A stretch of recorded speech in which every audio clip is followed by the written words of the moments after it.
भोले बम भोले बम बम बम बम भोले बम भोले मिट जाए गम।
अरे सतयुग में कहीं सब तेरा तेरा है, द्वापर में कहते तेरा न मेरा है। सतयुग में कहीं सब तेरा तेरा है, द्वापर में कहते तेरा न मेरा है। त्रेता में कहते मेरा न तेरा है, त्रेता में कहते मेरा न तेरा है, पर कलयुग में कहते अब मेरा मेरा है।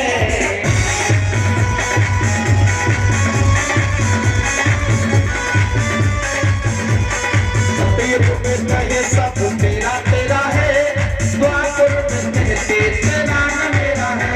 अरे त्रेता में कहते मेरा न तेरा है, त्रेता में कहते तेरा न मेरा है, और कलयुग में कहते वो मेरा मेरा है।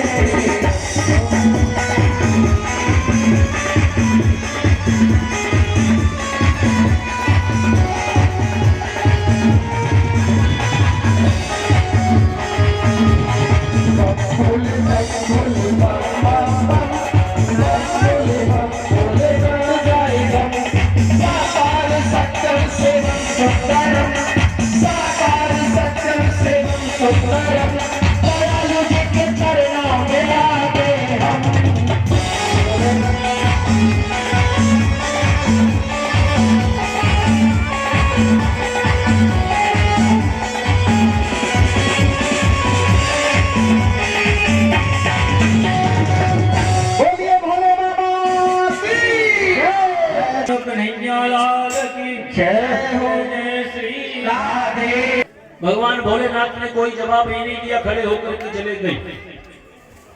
नंदीश्वर ने दक्ष को श्राप दे दिया, बोले तुम्हारा मुंह ऐसे चल रहा है बकरे जैसा, तुम्हारा बकरे का मुंह हो जाए। और यहाँ क्या किया, दक्ष तो प्रजापति है, दक्ष ने यज्ञ का आयोजन किया, सबको आमंत्रित किया, सबको निमंत्रित किया, लेकिन भोलेनाथ को आमंत्रित नहीं किया। दक्ष ने सोचा अरे मेरी पुत्री है तो क्या है तो शिव की भार्या, इसलिए अपनी पुत्री सती को भी आमंत्रित नहीं किया।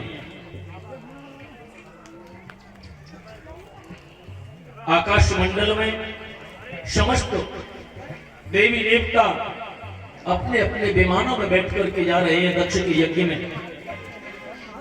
दक्ष ने यज्ञ का आयोजन किया है। माता सती ने जब देखा पिता के यहाँ यज्ञ हो रहा है, हमारे यहाँ तो निमंत्रण भी नहीं आया। लेकिन पिता के यहाँ यदि कोई उत्सव हो तो बेटी कैसे रह सकती है? उसका मन भी होता है कि मैं भी पिता के यहाँ जाऊं। माता सती के मन में भी आया और भगवान शंकर के पास में जाकर के चरणों में निवेदन करने लगी है। माता सती कहती है भगवान शंकर से कि प्रजापतस्ते ससुरस्य सांप्रतम निर्व्यापृतो यज्ञ महोत्सव किल वयं च तत्रा विश्राममामके यज्ञार्थितानि विबुधा व्रजन्ति। माता सती ने भगवान शंकर से जाकर के ये नहीं कहा कि मेरे पिता के यहाँ यज्ञ हो रहा है। क्या कहा? प्रजापतस्ते ससुरस्य सांप्रतम। स्वामी, आपके ससुर जी के यहाँ बड़ा सुंदर यज्ञ का आयोजन हो रहा है। कितना अच्छा रहता यदि हम वहां चलते। बोलिए सच्चिदानंद भगवान की जय हो। कथा में ध्यान है ही नहीं, ध्यान तो उधर चल रहा है। देखो, मुझे यहां से प्रत्येक चेहरा दिखाई देता है। सबका चेहरा मुझे यहाँ से दिखता है। मैं देखता रहता हूँ किसका मन कथा में है, किसका नहीं है। यदि आपको संगीत से ज्यादा लगाव है तो मैं हर समय भजन ही करवाता रहूंगा।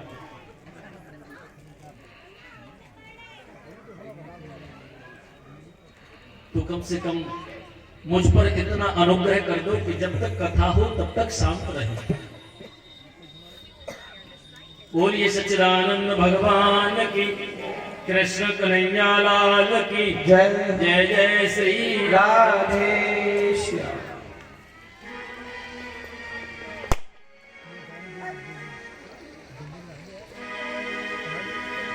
हो काली कमली वाला मेरा यार है,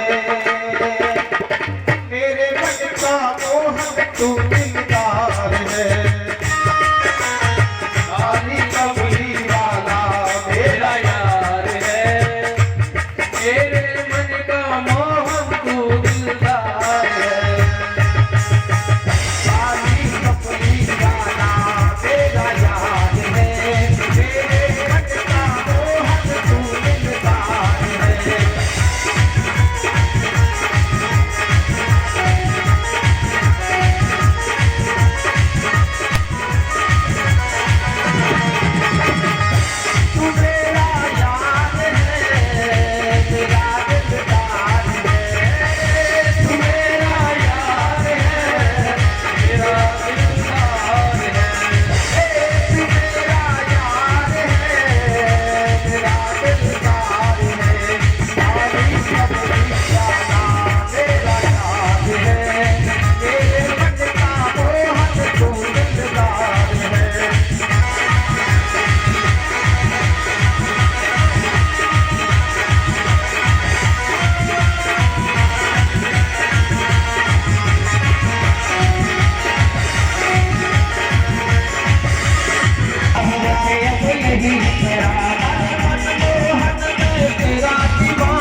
कन्हैया के हाथ में हमारी पतवार है।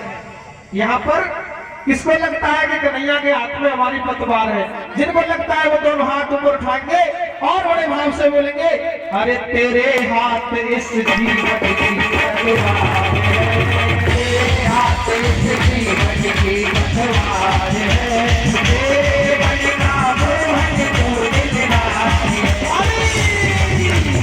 आली सपने वाला तेरा यार है, जीवन का मोहन तू दिलदार है।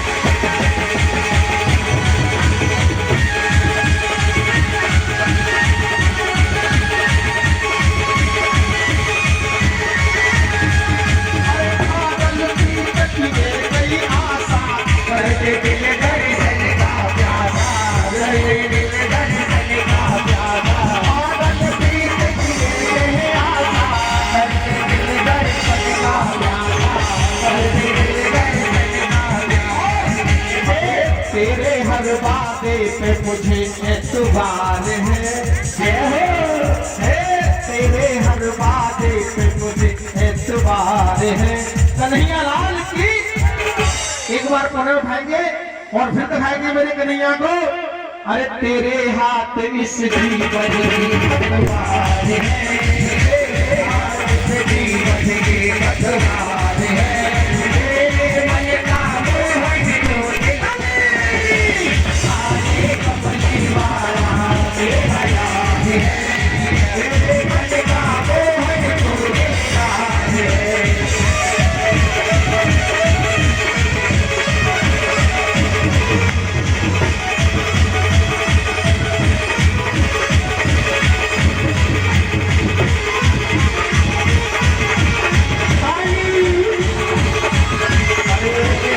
काली कमली वाला तेरा यार है, यार है, तेरे मन का मोहन तू दिलदार है, काली कमली वाला तेरा यार है, तेरे मन का मोहन तू दिलदार है।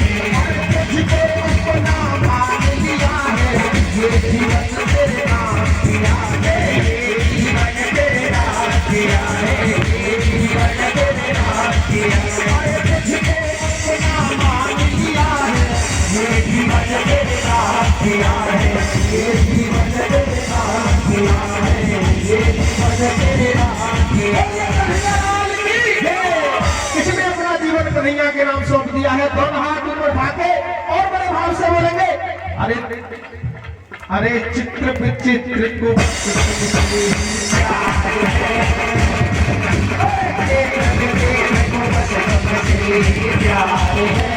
तेरे मन का मोहन तू दिलदार है, आगे कमली वाला तेरा यार है, तेरे मन का मोहन तू दिलदार है।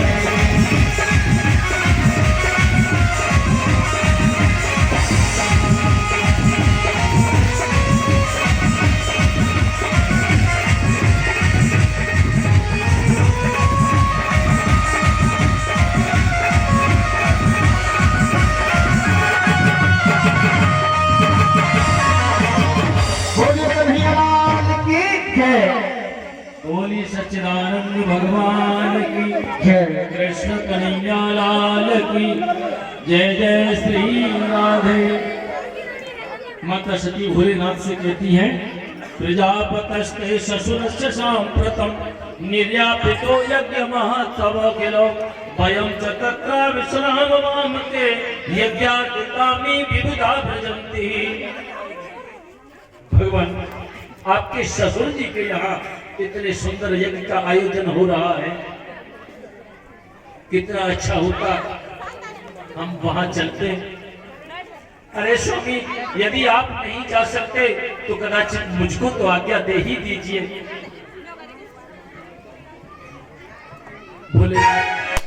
भोलेनाथ ने जब ये सुना, भगवान बोले देवी कितना बड़ा यज्ञ हो रहा है, हमको निमंत्रण भी नहीं दिया है ना। सती बोली वो तो मैं मानती हूँ, वो तो मैं जानती हूँ, इस बात को बिना निमंत्रण के जाना नहीं चाहिए। भगवान बोले त्वयोदितं शोभनमेव शोभने अनाहुताप्यभ्यन्तु बन्धुषु ते यद्यनुत्पादित दोष दृष्टयो बलीयशानात्मदेन मन्युना। अरे देवी मेरे कहने का मतलब ये नहीं है, आप जा सकती हैं, लेकिन मेरी बात को ध्यान से सुनो। पयोदितम शोभनमेव शोभने, आपको जाना शोभा तो देता है।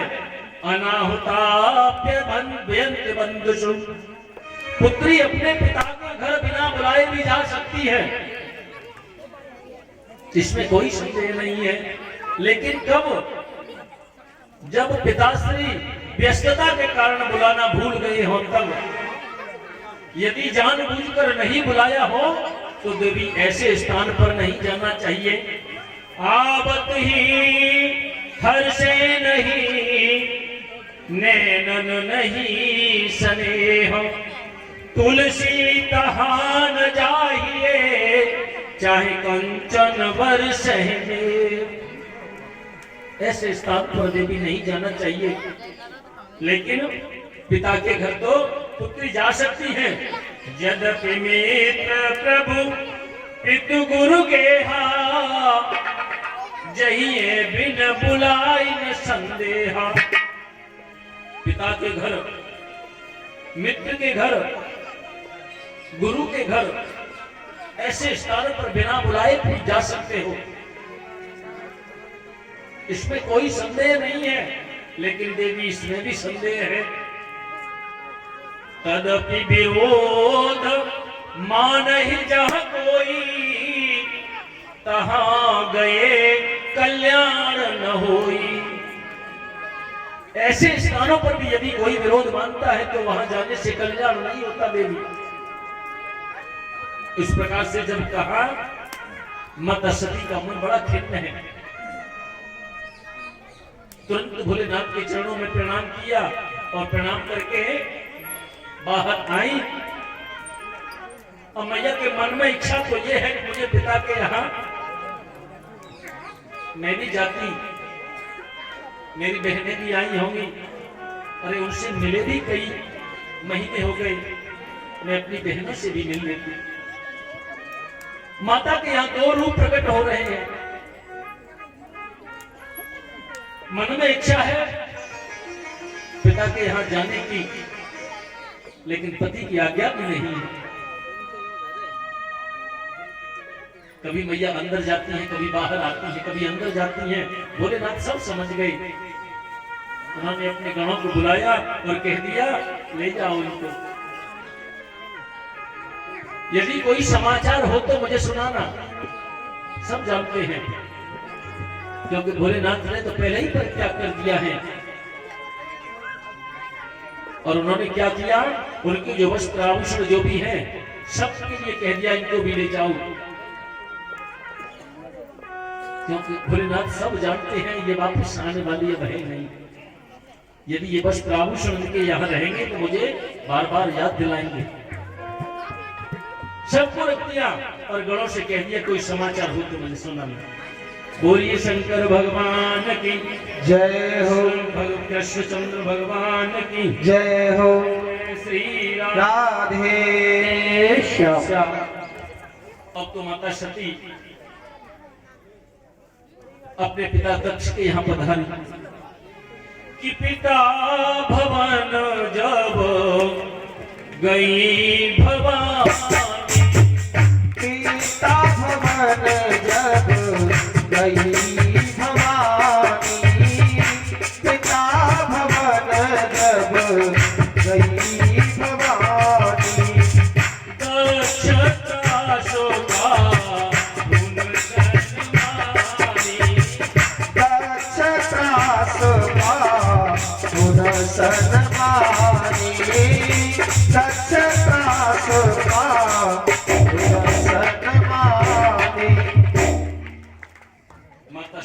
जैसे ही दक्ष के यहाँ पधारी, लेकिन किसी ने भी उनकी आप भगत नहीं की।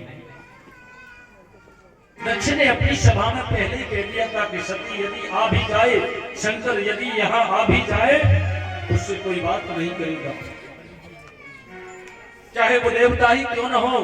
यदि शंकर और पार्वती के संबंध में कोई बात करते हुए मिला तो देवता, चाहे देवता हो चाहे ऋषि हो, उसको इस सभा से तुरंत निकाल दिया जाएगा।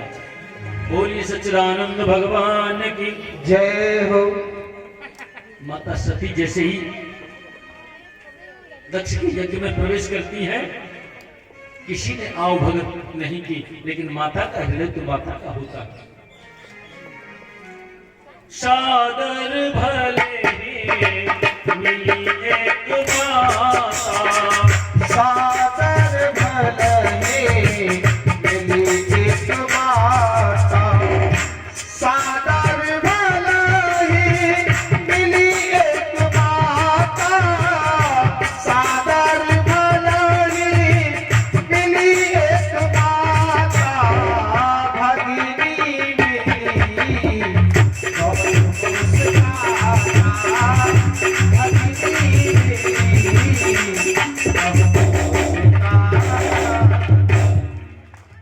मैया का हृदय तो अथाह होता है। मैया ने दौड़ करके जाकर के सती को अपने हृदय से लगा लिया, और जैसे ही हृदय से लगाया, माता सती की बहनें खड़ी है पीछे, और सती से व्यंग कर दिया। बोली सती, अरे तू आज आई है, हमारे लिए तो 8 दिन पहले ही निमंत्रण पहुंच गया था, हम तो 8 दिन से यहाँ हैं। सती का पूरा अंग जलने लगा,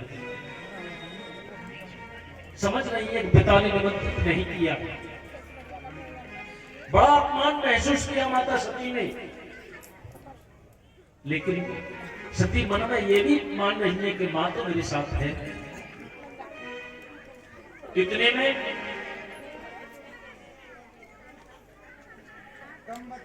दक्ष को पीछे देख लिया।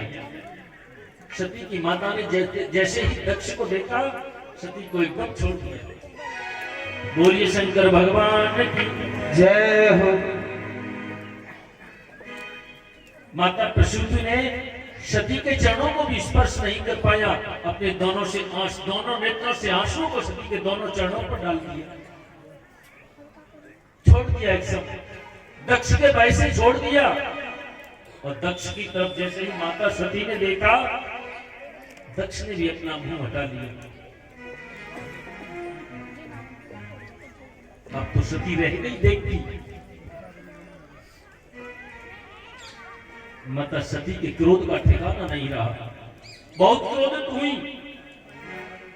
माता सती ने जाकर के देखा, यज्ञ मंडप में बोर्ड लगा हुआ है, उस पर लिखा है सती और शिव के बारे में यदि कोई बात करता हुआ यहाँ पाया गया तो उसको इस सभा से, इस यज्ञ मंडप से बहिष्कृत कर दिया जाएगा। सती को बहुत बुरा लगा,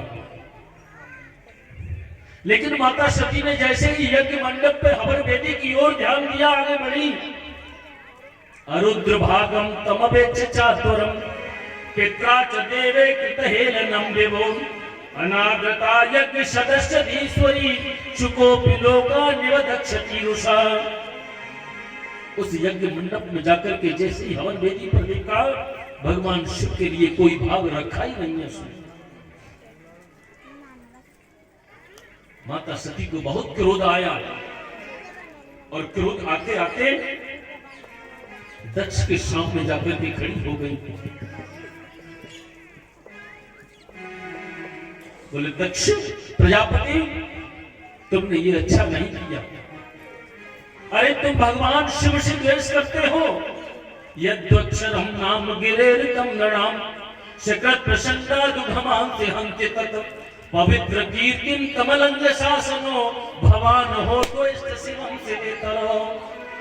यद्वक्षरम नाम गिरेरतम नणाम, अरे 2 अक्षर का नाम है शिव, जिसकी जिह्वा पर आ जाए वो संपूर्ण रूप से पवित्र हो जाता है, मंगल हो जाता है। यद्वक्ष नाम गिरे रितम नाम सकल प्रसन्नाद गमान से अंत तक पवित्र कीर्ति, उसकी कीर्ति चारों तरफ फैल जाती है और तुम उन्हीं भगवान शिव से द्वेष करते हो। ये तुमने ठीक नहीं किया है। नैतेन देहेन हरेक तागसो देहोद्भवेन लवलम कजन्मना द्रीणा ममापु पूजन प्रसंगत जन्म दिगयो महतामि मध्यकृत। नैतेन देहेन हरेक तागसो, अरे तुम जिन भगवान शंकर से द्वेष करते हो, तुम्हारा यह शरीर जिन शिव से द्वेष करता है उसी शरीर से उत्पन्न यह मेरा शरीर अब मुझे रखने में भी लज्जा आती है। नैतेन देहेन हरेक तागसो देहो भवेनाम लमलम को जन्मना, कैसे रख सकती हूँ? मुझे इस शरीर को रखने में भी अब लज्जा महसूस होती है। क्यों? क्योंकि मैं यहां से लौट करके भगवान शिव के पास में जाऊंगी तो मुझसे एक ही बात पूछेंगे, गोत्रम त्वदीयम भगवान प्रसद्वजो दाक्षायणी क्या यदा सुदुर्मना व्यपेत नर्मस्मृतमासु तत्वहम गजम। भगवान शिव जब मुझसे पूछेंगे गोत्र त्वदीयम भगवान प्रसद्वजो, तुम्हारे गोत्र के साथ में मेरे गोत्र का संबंध करते हुए पिता पुत्री का नाता बताते हुए कहेंगे, हे दाक्षायणी तुम यज्ञ में गई थी, तुम्हारे पिता दक्ष ने कितना तुम्हारा सम्मान किया। उस समय मेरे छुपने के लिए वहां कोई जमीन भी नहीं मिली, मैं कैसे वहां जीवित रह पाऊंगी? ये तूने अच्छा नहीं किया है। इस प्रकार से माता सती ने जब कहा इत्युद्धरे दक्ष मनुत शत्रुहं शितावदीक्षिं निषसाद शांतवाक् इस पृष्ठवा जलम पीत दुकूल संव्रता निमीन योग पथम समाविशत। माता सती ने रोते रोते अपनी वाणी को विराम दे दिया और तुरंत शांत मन होकर के भूमि पर उत्तर दिशा की ओर बैठी, आचमन किया, पीला दुकूल वस्त्र धारण किया और आसन को पवित्र करके माता सती ने एकदम समाधि लगा ली। पूरी यज्ञ मंडप में सब देख रहे हैं, माता सती ने एकदम नेत्रों को बंद कर लिया और नेत्र बंद करके कृत्वा समाना वनिलौजितासना शोदानमुत्ताप्यचना विचक्रतः शनैः अभीष्टापिध्योरसि स्थितं कंठाद्भ्रमो मध्यमनिन्दतानयत। माता सती ने क्या किया? कृत्वा समाना वनिलौजितासना, उस आसन को जीत करके प्राणायाम द्वारा अपने प्राणों को खींचना शुरू कर दिया। प्राण और अपान वायु को महामनुष्यनी सती ने ले जाकर के अपनी नाभि चक्र में स्थित कर दिया। नाभि चक्र से उस उदान वायु को धीरे धीरे बुद्धि के माध्यम से कंठ में ले जाकर के स्थित किया और उसी अपान वायु को कंठ से ले जाकर के दोनों भृत्यों के मध्य में ले गई और दोनों भृत्यों के मध्य में ले जाकर के माता सती ने अपने संपूर्ण अंगों में योग अग्नि को धारण कर लिया। बोलिए सती मैया की जय हो। और धू करके माता का शरीर जलने लगा। अपने शरीर के प्राणों का परित्याग कर दिया। बोलिए शंकर भगवान की जय। भगवान भोलेनाथ के पास में आकर के नारद जी ने सारा वृतांत बताया। भगवान ने क्रोध में आकर के अपनी जटा से एक लट को उखाड़ करके पृथ्वी पर दे मारा। जैसे ही पृथ्वी पर दिया वीरभद्र प्रकट हो गया। वीरभद्र ने बड़ा विकराल रूप है, भोलेनाथ जैसा है, त्रिशूल हाथ में लेकर के भगवान के सामने खड़ा है और दोनों हाथ जोड़ करके कहने लगा, हम किम करोमि गृह्णन्तमाह वद्दांजलिं भगवान भूतनाथ दक्षम सयज्ञम जय भक्तानां त्वं गणी रुद्र भटांसको में।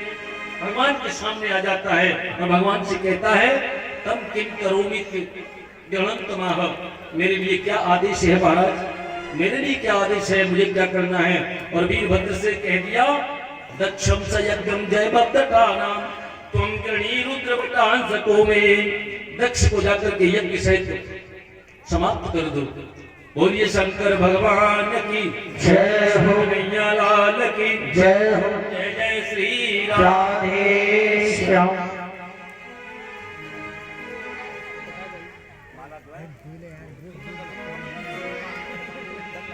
बोलिए शंकर भगवान की। अब वीरभद्र ने जाकर के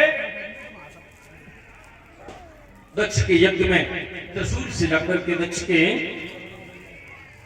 सिर को धड़ से अलग कर दिया और उस यज्ञ मंडप पर उसके सिर की आहुति दे दी। देवता लोगों ने एकत्रित होकर के भगवान से कहा यज्ञ तो अधूरा रह गया। अरे यज्ञ कभी अधूरा रहना नहीं चाहिए, यज्ञ को तो संपूर्ण होना चाहिए। भगवान भोलेनाथ ने प्रसन्न होकर के कह दिया बोले जाओ सिर का बंदोबस्त करो, इस दक्ष को जीवित भी करना है। और संक्षिप्त में कथा, आज मुझे कन्हैया को बुलाना है। बोलिए शंकर भगवान की जय हो, दक्ष के सिर पर बकरे का सिर के रख करके उस यज्ञ को संपूर्ण कराया है। बोलिए सच्चिदानंद भगवान की जय हो, कृष्ण कन्हैया लाल की जय हो, जय जय श्री राधे श्याम। आती है वही माता सती, भगवान शंकर के साथ में माता सती ने फिर हिमाचल के यहाँ पार्वती के रूप में जन्म अवतार लिया और भोलेनाथ के साथ में विवाह हुआ। श्रद्धा विश्वास रूपिणम, श्रद्धा और विश्वास के जो प्रतीक है।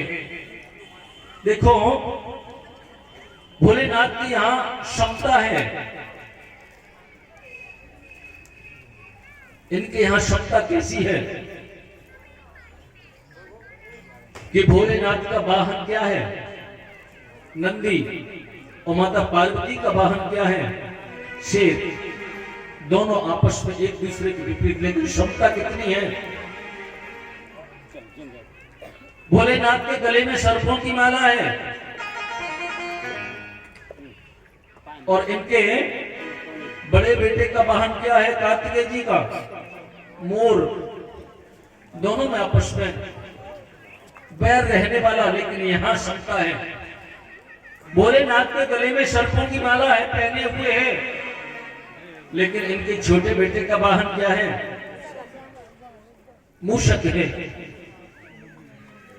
अरे और तो और देखो भोलेनाथ के गले में विष है और इनके सिर पर चंद्रमा है जो अमृत का प्रतीक है। चंद्रमा से ही अमृत निकलता है। तो श्रद्धा विश्वास रूपिण बोलिए शंकर भगवान की जय हो। तो आपने मनुष्य रूपायाम तिस्र कन्या सदग्रे आकुतिर देवहूति से प्रसूति ऋतुश्रुता। आकुति देवहूति और प्रसूति मनु महाराज की तीनों पुत्रियों की कथा आपने सुनी। अब उनके दो पुत्र भी हैं। प्रियव्रतोत्तानपादौ शतरूपायते सुतौ वासुदेवस्य कलया रक्षायाम जगत स्थितौ। प्रियव्रत और उत्तानपाद दो इनके पुत्र भी हैं। उत्तानपाद किसी कहते हैं समाज में जिसकी प्रतिष्ठा हो, बड़ा जिनका ऊंचा नाम हो, लेकिन उत्तानपाद जो राजा हैं एक समस्या है उनके यहाँ। बोली सच्चिदानंद भगवान की जय हो, कृष्ण कन्हैया लाल की जय हो, जय जय श्री राधे श्याम। इनके यहाँ कोई पुत्र नहीं है। रानी है इनकी जिसका नाम है सुमति। एक दिन राजा कहीं गए तो राजा ने मन में विचार किया विवाह को इतने वर्ष हो गए, एक सुंदर राजकुमारी को देखा तो इसके साथ में विवाह कर लेता हूं। लेकिन अनुष्ठान करा करके गए थे, राजा को ये नहीं मालूम है कि माता सुमति जो है वो गर्भवती है, और जाकर के उस राजकुमारी के साथ में विवाह कर लिया। और विवाह करके पालकी में बैठ करके जब अपने नगर में आए तो नगर में क्या देखा, बड़ी सुंदर सजावट हो रही है, जगह जगह तोरण पताका लगे हुए हैं, नगाड़े बज रहे हैं, बधाई गाए जा रहे थे। राजा ने पालकी से झांक करके देखा तो मन में विचार किया, मैं सुंदर राजकुमारी को लेकर के आया हूं, उसकी अगवानी में शायद ये उत्सव मनाया जा रहा है। जैसे ही पालकी से पर्दे को हटा करके राजा ने सैनिकों से पूछा तो सैनिकों ने कहा, महाराज आप पिता बनने वाले हो, महारानी के महलों से ऐसी सूचना मिली है। राजा उत्तानपाद ने मन में विचार किया, मैं तो विवाह भी कर लाया। जैसे ही उस राजकुमारी को लेकर के महलों में प्रवेश किया जिसका नाम है सुरुचि, महलों में जैसे ही प्रवेश किया तो राजा की बड़ी रानी को देखा, सुमति को देखा, और वह सुरुचि बोली, राजन ये कौन है? बोले ये मेरी बड़ी पत्नी है। सुरुचि बोली, देखो राजन यदि ये यहां रहेगी तो मैं नहीं रह सकती। राजा उत्तानपाद उस राजकुमारी के प्रति आकृष्ट हो रहे थे तो रानी का परित्याग कर दिया, बड़ी रानी का परित्याग कर दिया। राजा है लेकिन रहने के लिए वही बगल में ही महल बनवा दिया। अब तो जो सुमति है उनके बड़ा सुंदर बालक हुआ जिसका नाम संतों ने रखा ध्रुव। बोलिए ध्रुव जी महाराज की जय। ध्रुव रखा। अब ध्रुव जी की क्या स्थिति है? माता सुमति को घर से निष्कासित कर दिया गया था, अपने अरग महल में रहती है, तो ध्रुव जी को लेकर के सत्संग में जाती।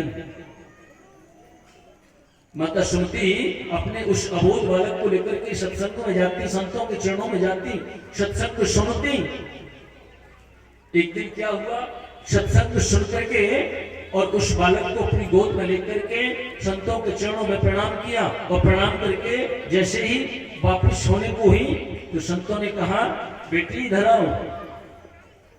जी बाबा, हाथ जोड़ करके कहा, बाबा आज्ञा करो। अरे बेटी, तुम यहाँ रोज आती हो, अपने नन्हे से गोपाल को भी लाती हो, हम बड़े प्रसन्न हैं, तो मांगो तुम्हें क्या चाहिए। माता सुमति ने हाथ जोड़ करके कहा कि मुझे क्या चाहिए बाबा, आप जैसे महान संतों के दर्शन मिलते रहे, आपकी चरणों के धूली मिलती रहे, आपका आशीर्वाद मिलता रहे, और हमें क्या चाहिए। नहीं बेटी, वो तो तुझे प्राप्त है ही, फिर भी तेरी क्या इच्छा है मांग ले। जब अधिक संतों ने कहा तो देखो एक सत्संग करने वाली महिला के विचार कैसे होते हैं, भगवान में आस्था रखने वाली स्त्री के विचार कैसे होते हैं। माता सुमति ने हाथ जोड़ करके उन संतों से कहा, बाबा महाराज की जो छोटी रानी है ना, उसको 4-5 वर्ष हो गए विवाह हुए, उसके कोई पुत्र नहीं है, आपका आशीर्वाद हो जाए तो उसको भी पुत्र हो जाए। संत एकदम बोले, बेटी अरे जिस रानी की वजह से तेरी जैसी साध्वी का अपमान हुआ, तुझे घर से निष्कासित कर दिया, उसके पुत्र प्राप्ति की कामना करती है तू। हाथ जोड़ लिए, बोले बाबा मैंने आपसे ही संतों में सुना है कि कौन काऊ सुख दुख कर दाता, और निज कृत कर्म भोग सुनदाता। बाबा सत्संग में आप ही बताते हो कोई किसी को सुख नहीं देता, कोई किसी को दुख नहीं देता, तो मैं क्या दोषी मानूं। बाबा उसको पुत्र होना ही चाहिए। जब इतना कहा तो संत बोले, बेटी जरूर पुत्र होगा, क्योंकि तू चाहती है, तूने मांगा है, लेकिन तेरा ये जो गोपाल है ना, तेरा ये लाला है ना, एक दिन संसार में क्रांति ला देगा। बोलिए सच्चिदानंद भगवान की जय हो, कृष्ण कन्हैया लाल की जय हो, जय जय श्री श्री राधे। जब इस प्रकार से कहा, माता सुमति चरणों में प्रणाम करके संतों के में और वहां से वापस आई। ध्रुव धीरे धीरे बड़े हो रहे हैं और एक दिन ध्रुव ने क्या किया, राजा उत्तानपाद के महलों में गए और उत्तानपाद के महलों में जाकर के राजा उसमें गद्दी पर विराजमान थे। तो ध्रुव जी ने मन में विचार किया, आज मैं भी पिता की गोद में बैठ जाऊं। एकदा सुररे पुत्रम अंकमारोप्य लालयन् उत्तमं नारुरुक्षन्तम ध्रुवम राजाद्यनन्दितो। एकदा सुर से पुत्रम अंकमारोप्य लालयन्, एक दिन पिता की गोद में जैसे ही बैठने को हुए तो राजा की जो दूसरी पत्नी है सुरुचि, उसने ध्रुव जी को फटकार लगा दिया, रोक दिया ध्रुव को। न वत्स न पते दृश्यम भवानारोढुमर्हति न गृहीतो मया यत्त्वं कुक्षावपि न पात्मजो। ध्रुव जी से कहने लगी, तू इस गद्दी पर नहीं बैठ सकता। ध्रुव जी हाथ जोड़ करके बोले, मैं गद्दी पर क्यों नहीं बैठ सकता? अरे ये मेरे पिता हैं। सुरुचि बोली, पिता तो तुम्हारे जरूर हैं, लेकिन मैं तुम्हारी माता नहीं हूं। न वत्स न पते निश्चयं भवानारोढुमर्हति न गृहीतो मया यत्त्वं कुक्षावपि न पात्मजो। तूने मेरी कुक्षी से जन्म नहीं लिया है, इसलिए तू इस गद्दी पर बैठने का अधिकारी नहीं है। और सुन, तुझे यदि इस गद्दी पर बैठने का इतना ही शौक है, इस गद्दी पर बैठने की इतनी अभिलाषा है, तो तू पहले वन में जा। तपसाराध्या पुरुषम तस्यैवानुग्रहेण मे गर्भे त्वं साधयात्मानं यदीक्षसि न पाषण। यदि तू इस गद्दी पर बैठना चाहता है तो वन में जाकर के तपसा आराध्या पुरुषम, पहले जाकर के तपस्या कर ले। तू तपस्या करेगा और तपस्या करने से यदि भगवान प्रसन्न हो जाएंगे, भगवान तुझसे कहें कि मांग तुझे क्या चाहिए, तो एक ही वरदान मांगना। तपसा आराध्या पुरुषम तस्यैवानुग्रहेण मे गर्भे त्वं आत्मानं। तो भगवान से एक ही बात कहना कि मैं माता सुरुचि के गर्भ में चला जाऊं, मेरे गर्भ से जन्म लेगा तभी इस गद्दी पर बैठने का अधिकारी है, उससे पहले बैठ नहीं पाएगा। बोलिए सच्चिदानंद भगवान की जय, कृष्ण कन्हैया लाल की जय हो, जय श्री राधे। इतना जब ध्रुव जी से कहा, ध्रुव जी रोने लगे। रोते रोते अपनी माँ के पास में आए। माँ ने देखा रो रहा है। मैया ने कहा, क्या बात है? लेकिन मैया सब जानती है। दीर्घम श्वसन्ति व्रजनस्य पारो मपश्यति बालक महाबाला मां मंगलम तात परेशमस्ता भुक्ते जनो यत परदुःखदस्ततो। दीर्घम श्वसन्ति व्रजनस्य पारो मपश्यति बालक महाबाला। ध्रुव जी को जैसे ही देखा, जैसे क्रोध में सांप फुंकारता है, ऐसे ध्रुव जी क्रोध के मारे फुंकार रहे हैं। ध्रुव जी बोले, मैं देख लूंगा, मैं देखूंगा उस मैया को। माता सुमति ने ध्रुव जी से कहा, बेटा मां मंगलम तात प्रेषमस्ता भुक्ते जनो यत परदुःखदस्ततो। किसी के अमंगल की भावना मन में नहीं आनी चाहिए। अरे तू इस पिता की गोद में बैठने को बोल रहा था बेटा, और तेरी मौसी ने तो तुझे परम पिता की गोद में बैठने के लिए बोल दिया है। अरे तो तेरी मौसी तेरी मित्र है या शत्रु है? अरे तू इस पिता की गोद में बैठने को तड़प रहा था लाला, और सुरुचि ने तो इस पिता के परम पिता की गोद में तुझको बैठने के लिए कह दिया। और बेटा तू जानता है इससे बड़ा सद्भाग्य मेरे लिए क्या हो सकता है? अरे जिस माँ का पुत्र भगवान के चरणों का अनुगामी हो जाए, जिसका पुत्र भगवान के चरणों का अनुगामी हो जाए, इससे बड़े सद्भाग्य की बात और क्या हो सकती है? वास्तव में तो देखा जाए वही माता पुत्रवती होती है जिसका बेटा भक्त निकल जाए।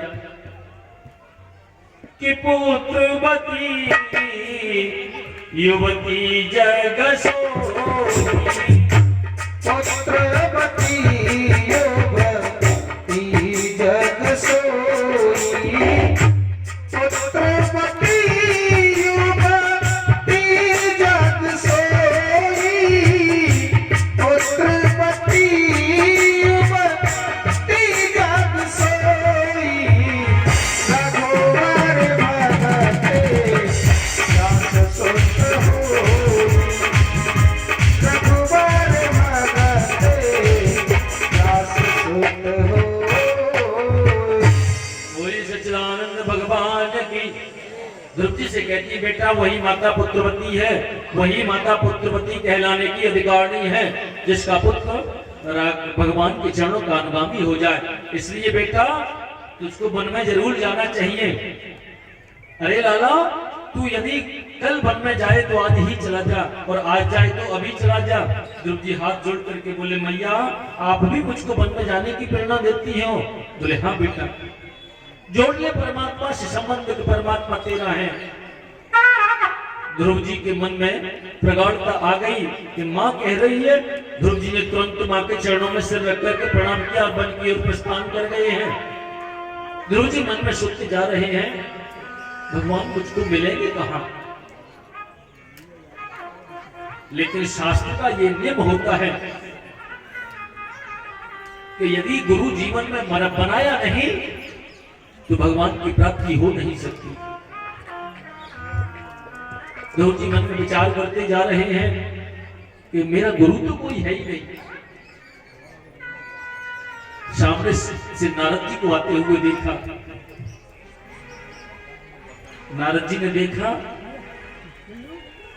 क्षत्रिय बालक है,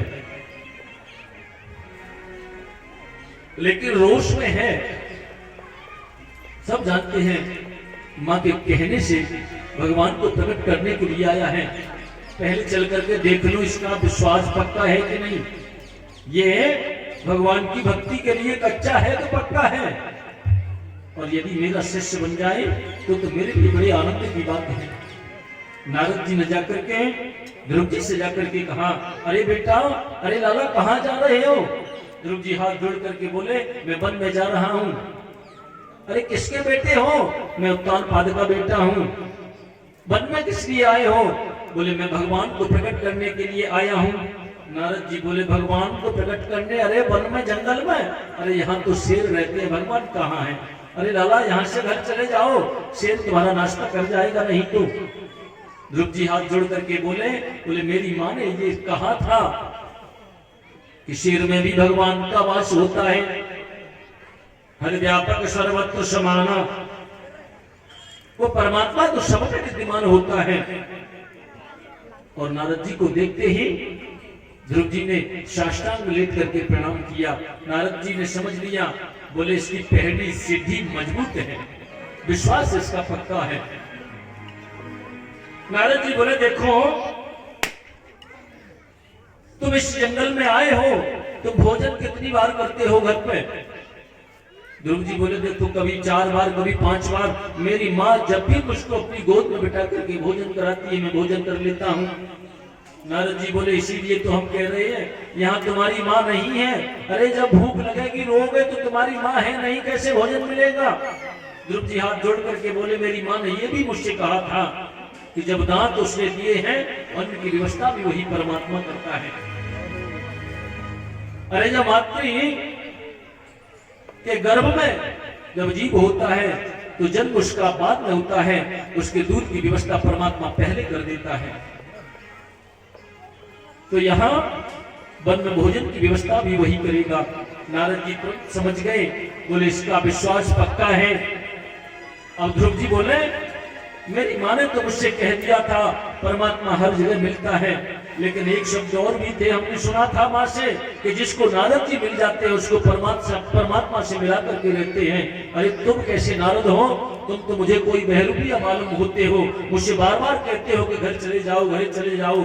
और नारद जी के मिलने से मेरी माँ ने कहा था कि यदि किसी को नारद मिल जाते हैं तो परमात्मा से निश्चित मिला करके रहते हैं, तुम तो कोई बहरूपिया हो। नारद जी के नेत्रों में आंसू आ गए और दौड़ करके ध्रुव को अपने कंठ से लगा लिया। अरे बेटा मेरी बात तो सुनो, मैं ही नारद हूँ। बोले तुम नारद हो ही नहीं सकते, अरे तुम ये वीणा वैसे ही बनावटी लेकर के आए हो, तुम मुझे बार बार घर जाने की प्रेरणा देते हो, तुम नारद नहीं हो सकते। नारद ने बार बार समझाया, बोले बेटा मैं ही नारद हूँ। ये तो अच्छा हुआ, मैं तुम्हारा परीक्षण कर रहा था, मेरी परीक्षा में तुम पास हो गए। अरे तुम्हें मन में जरूर जाना चाहिए, भगवान को प्रकट करना चाहिए, लेकिन बेटा तुमने कोई गुरु बनाया है क्या? नारद जी ने जब इस प्रकार से कहा तो ध्रुव जी कहने लगे, महाराज क्षमा कर देना, मैंने रोष में आकर के न जाने आपसे क्या क्या कह दिया, आपसे बड़ा गुरु और कौन हो सकता है, आप ही मेरे गुरु बन जाओ। नारद जी ने तुरंत उनके सिर पर हाथ घुमाया और कान में मंत्र भी दे दिया, जिसको वासुदेव गायत्री मंत्र कहते हैं। ओम नमो भगवते तुभ्यम वासुदेवाय धीमहि प्रद्युम्नाय अनिरुद्धाय नमः संकर्षणाय च। और कह दिया बेटा यदि परमात्मा को पाना है तो पहले अपनी जिह्वा पर काबू पाना, रसना को जीतना, फल खाना, पत्ते खाना, और ऐसे तुम धीरे धीरे जिह्वा पर काबू करोगे तो तुम भगवान को निश्चित रूप से प्राप्त कर लोगे।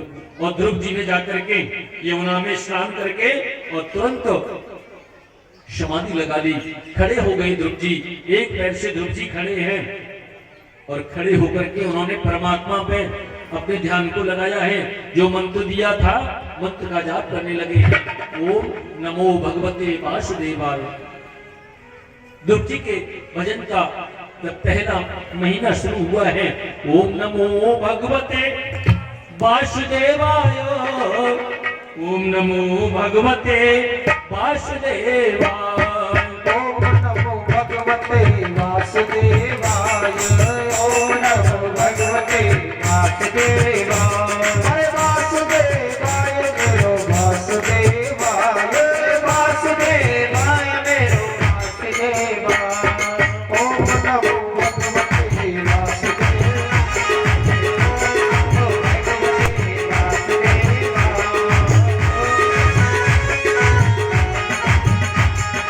वासुदेवाय मेरो वासुदेवाय। ओम नमो भगवते वासुदेवाय। ध्रुव जी के भजन का प्रथम माह चल रहा है, ओम नमो भगवते वासुदेवाय। और मंत्र का जाप करते करते त्रेरात्रांते तेरात्रांते कपित्तो वदरासन आत्मृत्यानुसारेण मासम निर्जन हरिम। त्रिरात्रांते ध्रुव जी क्या करते हैं, 3 दिन तक कुछ नहीं खाते, 3 दिन और रात तक कुछ नहीं खाते हैं, केवल कपित्त वदरासन, केवल बेर खा करके फल खा करके ध्रुव जी रह जाते हैं। मंत्र का जाप चल रहा है, ओम नमो भगवते वासुदेवाय। द्वितीयं च तथा मासम षष्ठे षष्ठे अर्धकोदने तर्पणादिभिः शीर्णैः कृतान्नो अभ्यर्चयद्रुवम्। ध्रुव जी के भजन का दूसरा महीना जब शुरू हुआ है, द्वितीयं च तथा मासे षष्ठे षष्ठे अर्धकोदने, 6 दिन और रात्रि तक ध्रुव जी कुछ नहीं खाते। तर्पणादिभिः शीर्णैः, फल को भी त्याग दिया है, केवल 7वें दिन, 6 दिन के बाद में 7वें दिन केवल पत्ते तोड़ करके खाते हैं ध्रुव जी। और मंत्र का जाप करते रहते हैं। ओम नमो, अखंड मंत्र चल रहा है, ओम नमो भगवते वासुदेवाय। तृतीयं च तथा मासं तृतीयं च तथा मासं नवमे हनि। तीसरे महीने में ध्रुव जी ने क्या किया, 9 दिन तक कुछ खाते ही नहीं है। अम्भक्तम श्लोकम, पत्तों का भी त्याग कर दिया है, केवल जल पी करके रहते हैं। चतुर्थमपि वै मासं द्वादशे हनि वायु भक्षोजित श्वासो ध्यायन् देवमुदारयत्।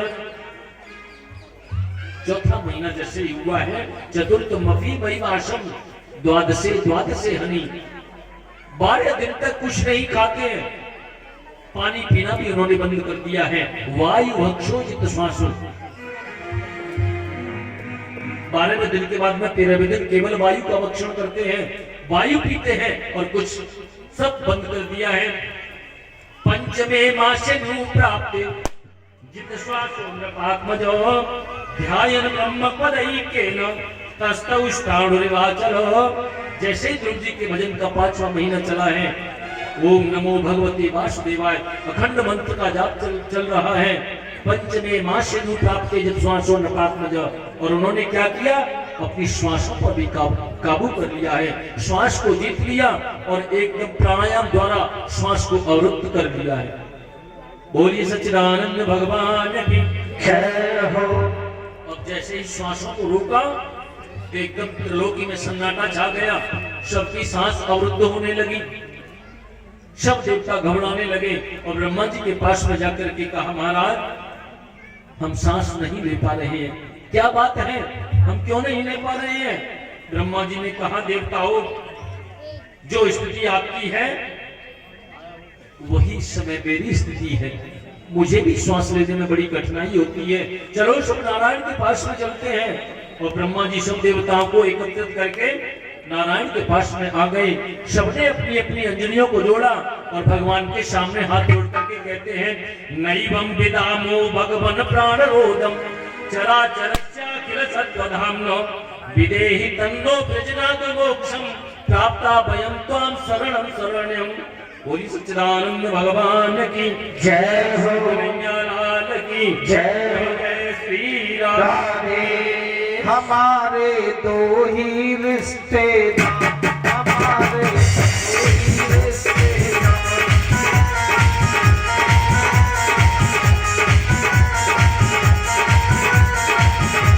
हमारे दो ही रिश्तेदार, हमारे दो ही रिश्तेदार, हमारे दो ही रिश्तेदार। एक हमारे बाबू बिहारी, एक हमारे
ना कोई टेंशन, ना कोई चिंता, ना कोई टेंशन, ना कोई चिंता, ना कोई टेंशन, ना कोई चिंता, ना कोई टेंशन।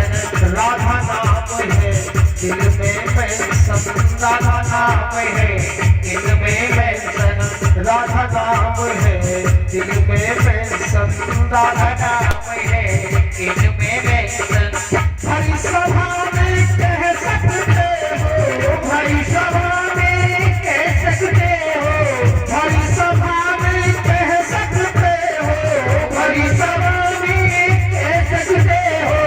आई लव यू सरकार, सच्चे दरबार की जय। और भरी सभा में ऐसे नहीं, दोनों हाथों पर उठा के, और भरी सभा में कह सकते हो आई लव यू सरकार। हमारे रिश्तेदार, हमारे कोई रिश्तेदार, हमारे कोई रिश्तेदार।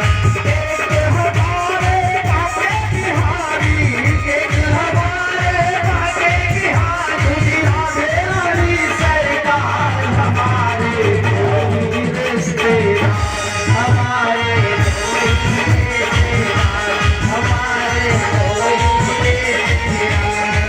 चाहे जो आनंद में रहना, चाहे जो आनंद में रहना, मानो किशोरी का राशि का कहना, मानो किशोरी राशि का कहना। हर पल है आनंद का रस का, हर पल है